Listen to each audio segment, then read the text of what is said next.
Hello everyone. मैं आपको कुछ टिप्स बता रही हूँ एग्ज़ाम क्लियर करने के लिए। सबसे पहली चीज़ तो है प्रायोरिटाइज़ करो, अपनी स्टडीज़ को प्रायोरिटाइज़ करो, अपने एग्ज़ाम को प्रायोरिटाइज़ करो कि मुझे ये करना ही है, यही करना है। ये चीज़ जब तक नहीं आएगी नहीं होगा, ठीक है। मेरा ये प्लान ए है, अंदर से आना चाहिए भाई करना है और करना ही है, कुछ भी हो जाए। अगर प्लान बी दिमाग चल रहा है ना कि अगर नहीं हुआ तो मैं ये कर लूँगा, तो बहुत कम चांसेस है कि आप कर पाओगे। कुछ दिखना ही नहीं चाहिए, मैं कर लूँगा, इसी बार में कर लूँगा, ये होना चाहिए और आप कर लोगे, ट्रस्ट में। सेकेंड, अपने 100% एफर्ट्स डाल दो। एक बार का ना पकड़ लो कि ये 6 महीने हैं, अपने 100% एफर्ट्स डाल दूंगा, मैं कर लूँगी, मैं इस बार पूरा अपने 100% एफर्ट्स डाल दो, है ना। एक बार की बात है, थोड़ा सा अपना स्लीप कॉम्प्रोमाइज़ करना पड़े, मे बी थोड़ा सा अपना अपने फ्रेंड्स को कॉम्प्रोमाइज़ करना, पार्टीज कॉम्प्रोमाइज़ करनी पड़े, अपने थोड़ा इन्जॉयमेंट कॉम्प्रोमाइज़ करना पड़े, बट वो 6 महीने के बाद जब आता है ना हाथ में, वो खुशी बहुत है भाई। सब सब कंपेंसेट हो जाएगा, उसके बाद जो करना है करो, पूरी ज़िंदगी के लिए मस्त हो जाओगे, ठीक है। मगर 6 महीना डाल दो अपने कि भाई मैं करूँगा, इस बार ही करूँगा। कब तक लटकाओगे? अभी थोड़े कम एफर्ट्स डाल रहे हो, फिर लटकाओगे 6 महीने। डाल दो अपना 100% डाल दो यार, डाल दो, ख़त्म करो, है ना। फिर आगे के 6 महीने आपके सेफ हो जाते हैं, फिर आप अपना आगे बढ़ सकते हो। आगे बढ़ना है तो डाल दो, अपना 100% डाल दो एक बार में, ठीक है। और देखो, थर्ड पॉइंट है आपका, इस एज में आपके बाबू सोना बहुत होते हैं, टाटा बाय बाय कर दो बेटा।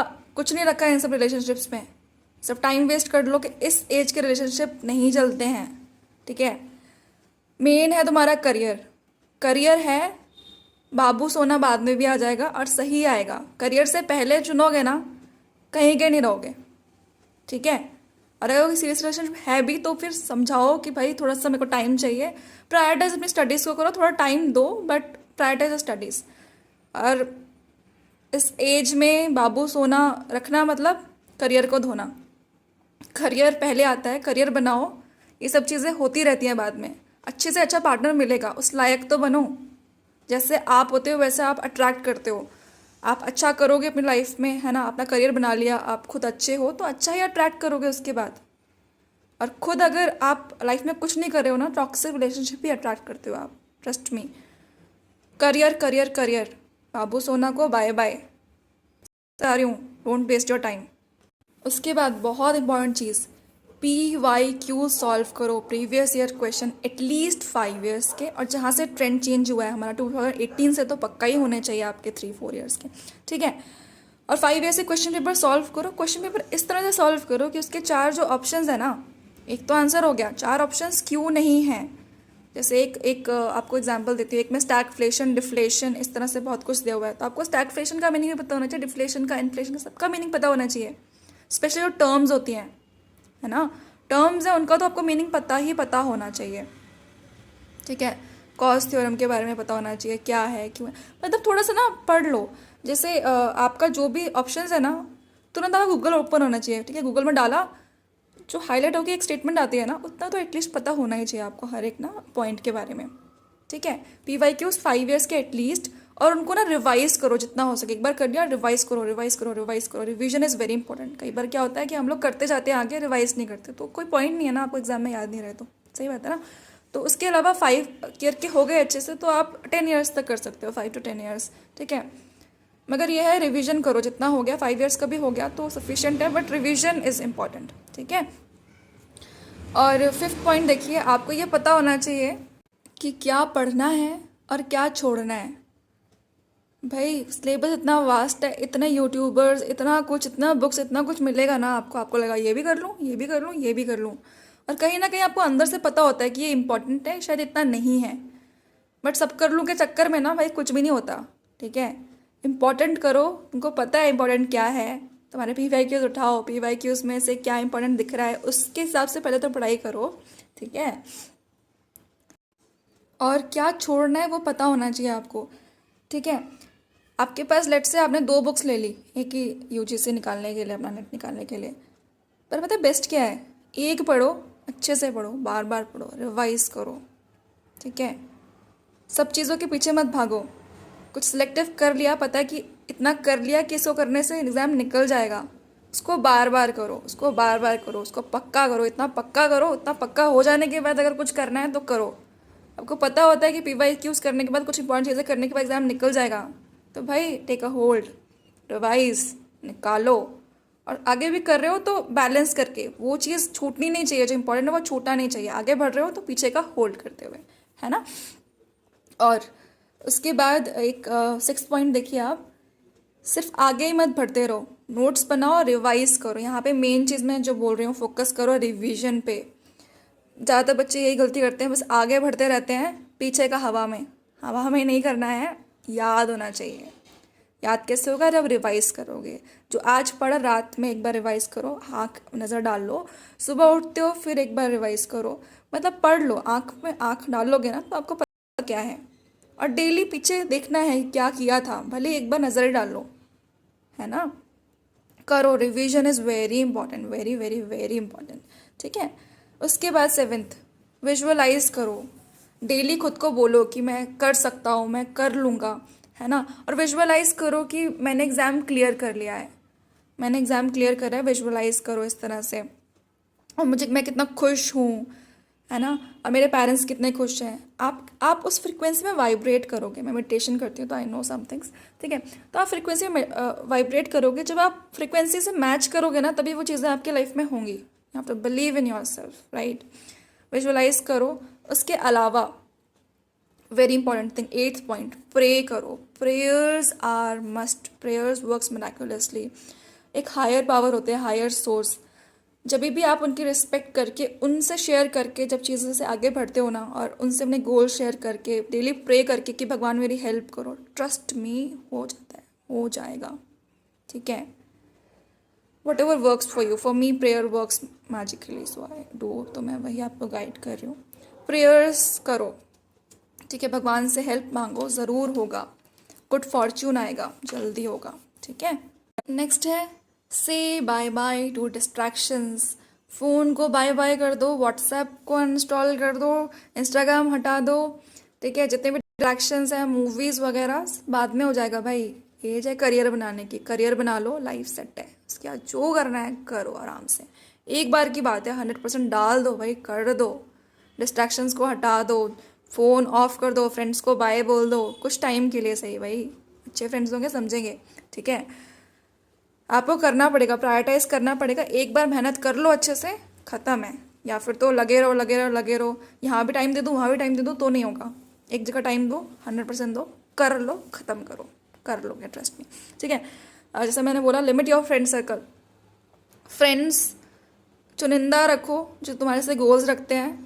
अगर तो उनके साथ प्रोग्रेस हो रही है तुम्हारी पर्सनल लाइफ की भी, स्पेशली तुम्हारी पढ़ाई की, तो होनी चाहिए। जो सिमिलर गोल्स रखते हैं, ठीक है, पढ़ रहे हैं, उनका पढ़ पाते हो तो ठीक है। जो यहाँ वहाँ तुम्हें लेके जा रहे हैं कि भाई पार्टी कर लेते हैं, भाई ये कर लेते हैं, भाई लड़की वड़की, तो भाई नहीं होगा, ठीक है। ऐसे फ्रेंड्स को बाय बोल दो फिलहाल के लिए, बाकी तुम देख लेना आगे, बट अभी ये टाइम नहीं है, बिल्कुल टाइम नहीं है। फ्रेंड्स को हटा दो, जो लोग करते हैं ना वो हटा के ही करते हैं, नहीं तो नहीं कर पाते। Prioritise prioritise prioritise, very important, ठीक है। नेक्स्ट देखिए, बी कॉन्फिडेंट की हो जाएगा। कॉन्फिडेंस रखना है कि भाई हो जाएगा, कर लूँगा मैं, क्यों नहीं होगा, सब कुछ है मेरे पास। I will work on my weak areas, I will do it. करना है, कर लोगे, ठीक है। एग्जाम देने भी जाते हो तो कॉन्फिडेंस रखना है कि मैं सारे सही आंसर्स मार्क करूँगा, मैं करूँगा, कैसे भी कर लूँगा, भगवान मेरा साथ देगा, कर लूँगा, ठीक है।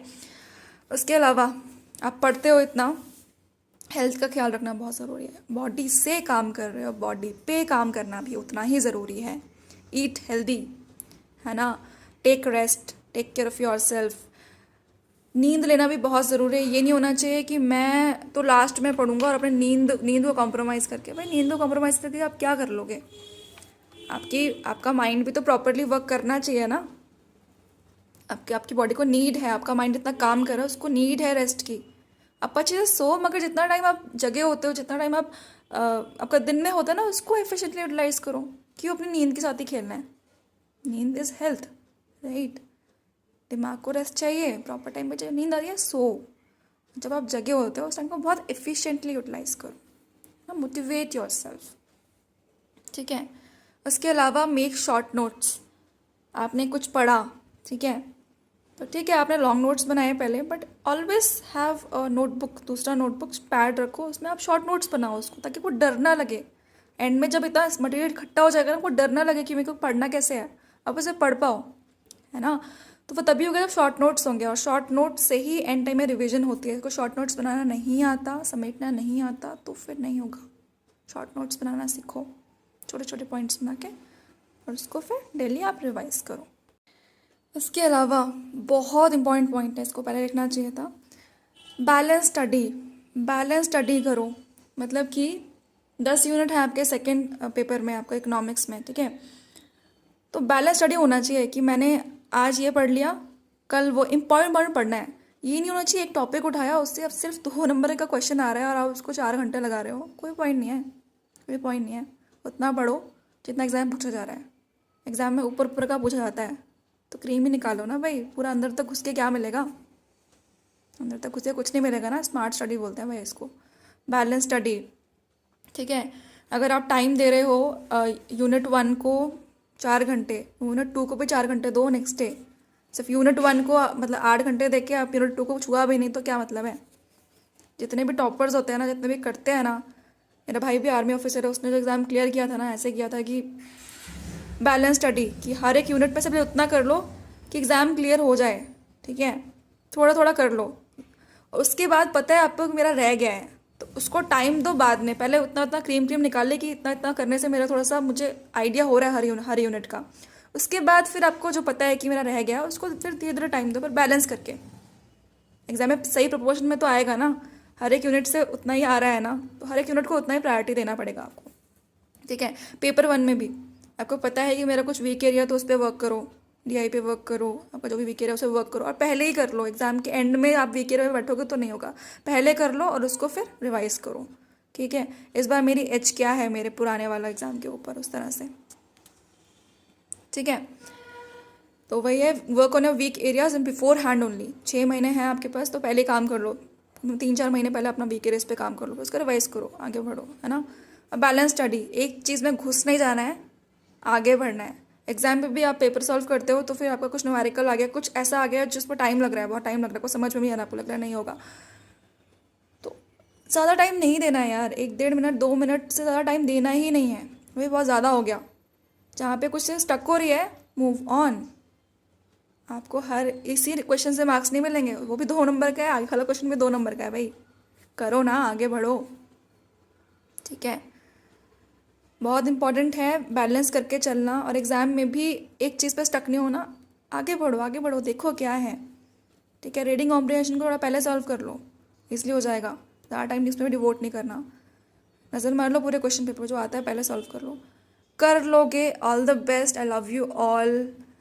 हो जाए बस आप लोगों का, कर लोगे आप, ठीक है। All the best, I love you.